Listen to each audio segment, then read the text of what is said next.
decisive nung araw na to kasi ang BOR nag-meet para I think to approve yung napagkasunduan sa University Council last Monday, emergency meeting, na aprobahan na yung calendar shift.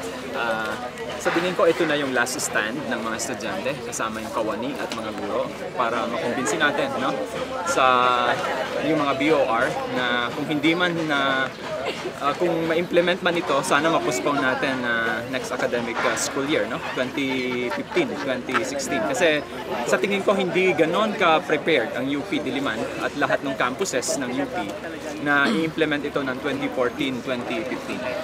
Bakit, sir? Sa tingin ko, wala akong nakitang compelling reasons bakit tayo kailangang mag-shift. In fact, nagpalabas yung CHED ng kanyang position paper at nakita natin na kahit yung CHED mismo ay nireject yung calendar change. So bakit ang UP ngayon nagpupumilit? Sabi nila, tayong Diliman daw, kaming Diliman ang nag-isolate sa buong system kasi lahat halos ng UP system, UP campuses ay nag-implement na. So ina-isolate daw namin. In fact, it is UP itself, the system that is isolating itself from the entire nation. So mga kasama muli, isa pong pagpupugay sa lahat ng mga other state universities. Gusto sana mag-transfer, mag-aral sa UP. mapaglaban tayo at mapagpasya na kumilos ngayong umagang ito dahil mag-uusap na naman itong Board of Regents sa pagtatapos po ng akademikong taon ngayon ay mag-uusap po ang Board of Regents para tatakan itong mga palisiya na nakaamba na naman na mas lalo magpapahirap sa mga scholar ng bayan at yung iba pang mga sektor dito sa loob ng pamantasan. At tayo po ay nandito ngayon dahil marami pong mga usapin na inihahapag dito ngayon sa Board of Regents na kinakailangan nating mga estudyante, mga kawani at mga guro na harapin at labanan.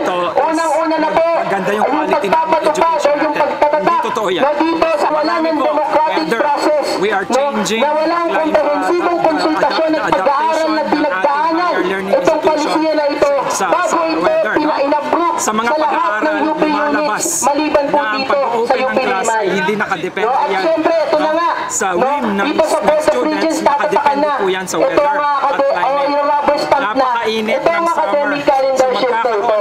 At siyempre nandyan din yung malinaw na hindi nasasagot ng academic calendar shift yung kakulangan o yung mababang kalidad ng edukasyon dito sa universidad.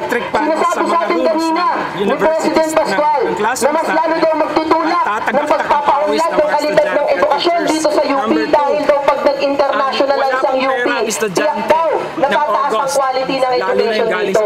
Pero tataas nga ba ang kalidad ng edukasyon dito sa loob ng pamantasan habang kulang-kulang ang ating mga pasilidad?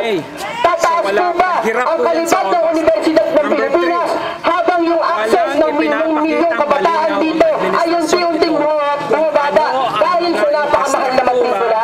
Malinaw mga kasama na hindi. At kaya po tayo nandito ngayon upang tutulan itong palisiya na yan.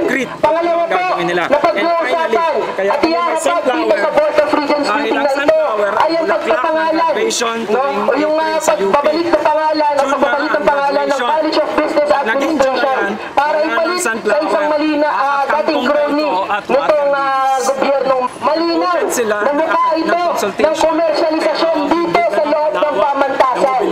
Malinaw na ang pagpapalit ng pangalan kay Cesar Birata ay mukha ng pagbebenta ng pamantasan sa mga korporasyon, mga individual.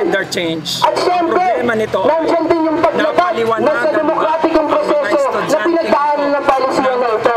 Kahit na yung mga estudyante at yung buong College of Business Administration ay mahigpit na tumututol dito sa pagpapalit ng pangalan, nandiyan pa rin po ang Board of Regents at gustong-gustong election. Pangatlo, na-issue na ating bitbit ngayong araw na ito ay yung freeze hiring para sa ating mga kawani dito sa loob ng pamantasan. Sa gaya nga po ng sabi ni Professor Sara kanina, na marami sa ating mga departamento ang kulang-kulang ang mga staff dahil ayaw pong punuan ang mga posisyon dito. Habang